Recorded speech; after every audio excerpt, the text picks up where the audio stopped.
Hi, I'm the Cold Weather Chef and welcome to another edition.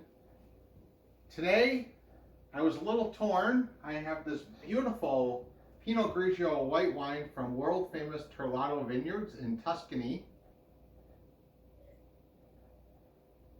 And it is as good as you would imagine. But I also have this wonderful Tuscan red of Villapilo.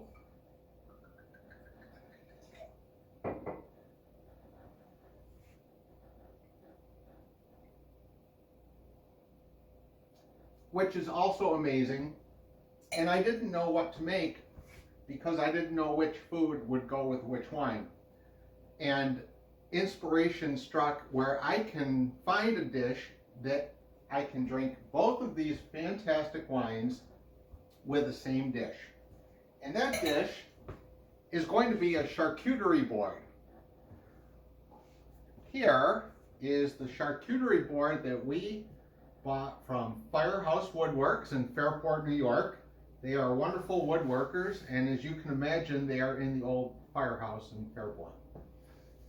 This can easily be cleaned with food-grade mineral oil.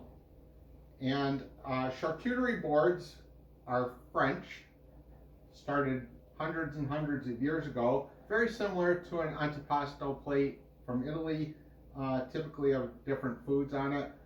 With a charcuterie board, it typically has pork products. So let's assemble our charcuterie board. I'm just going to put on some gloves.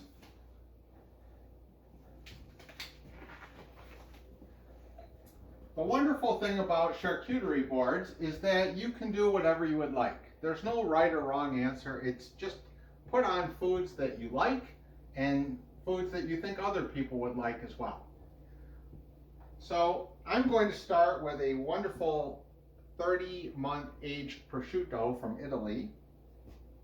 And I'm just going to pile it on here and make it look pretty so it's not all flat. It really just you want it to show a little life. And my complementary meat or pork product will be a mild salami, and I'm going to stick it in the other corner, and maybe we'll just put a little design of a circle to make it look nice. Salami does not have a lot of volume, so you just make it in whatever design you would like.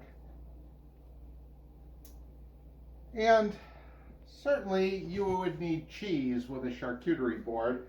So I've chosen a couple cheeses here. This is an English Stilton cheese, and I'm just going to put it on the side like so. And the complementary cheese to go with a Stilton is going to be a Spanish Manchego, which I'm also going to put on the side over on the opposite side. And of course, you'll need little cheese knives. This one is flatter. It looks like a spatula because the Stilton is soft, and you'll need something that will cut through it to be able to scrape it up. And this one has more of a point because the Manchego is a harder cheese, and you'll need the point to cut it. But that's not all we have on our charcuterie board. We are going to put a few other things on here. And I've decided to add a couple small dishes. This is a little glass ramekin. And we're going to put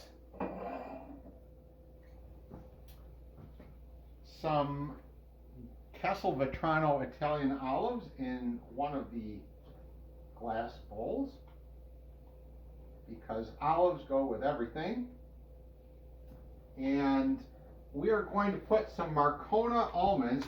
These are rosemary dusted Marcona almonds, very tasty. And we're going to put those in our other glass bowl. Maybe put a little Marcona almond in the center of the salami flour. And we're certainly going to want I've got some nice fresh figs that I would sprinkle around. Put that there.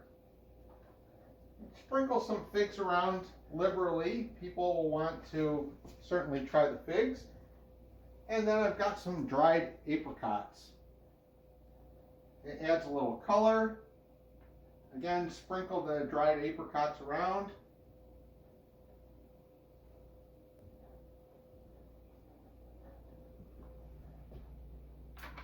And finally, we need some crackers. So I've got some gluten-free crackers. You would never know they're gluten-free. They taste amazing. And I'm just going to pour a few crackers in the middle bowl. And one of our last steps is just the presentation. So I have some toothpicks that we'll put on here.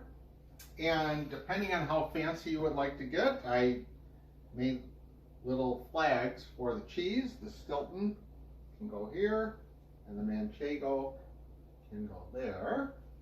And your charcuterie board will be the hit of any party.